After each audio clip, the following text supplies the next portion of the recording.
কাতার বিশ্বকাপের পর আকাঙ্ক্ষিত বিশ্বকাপ শিরোপা জিতে লিওনেল মেসির আর্জেন্টিনা দীর্ঘ ৩৬ বছর পর বিশ্ব চ্যাম্পিয়ন হওয়ার পর গত বছর ফিফা র্যাঙ্কিংয়ের শীর্ষে উঠে আল বিসেলতেসেরা। এরপর থেকে জায়গাটা ধরেই রেখেছে লিওনেল স্কালোনি। কিন্তু সম্প্রতি কিছুটা হলেও ছন্দ হারিয়েছে আর্জেন্টিনা।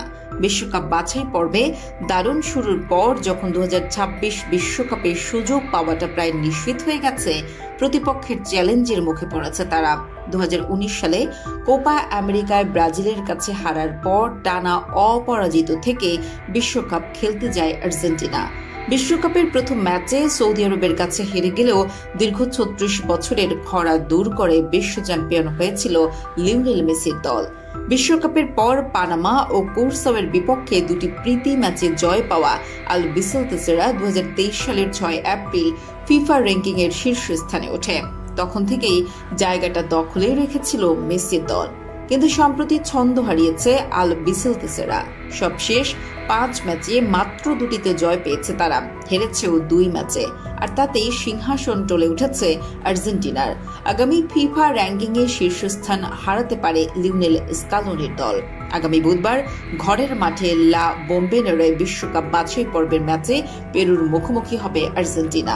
এই ম্যাচে আর্জেন্টিনা যদি পেরুকে হারাতে ব্যর্থ হয়, তাহলে শীর্ষস্থান হারাতে হতে পারে তাদের।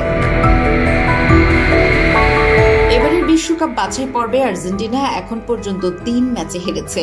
এর মধ্যে দুটি সবশেষ ৫ ম্যাচের মধ্যে এই হারগুলোর একটি ঘরের মাঠে আর বাকি দুটি প্রতিপক্ষের মাঠে।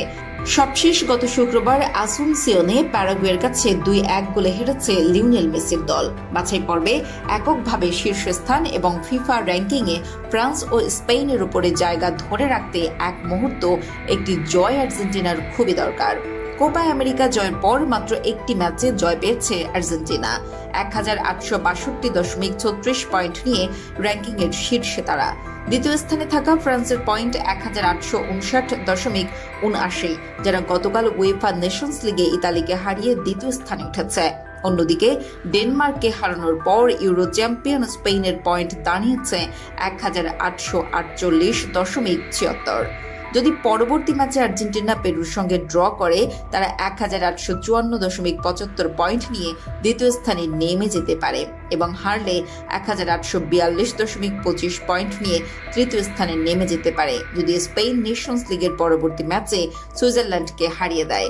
সেক্ষেত্রে দীর্ঘ ৫৯২ দিন শীর্ষে থাকার পর নেমে যাবে আল বিসেলতেসেরা।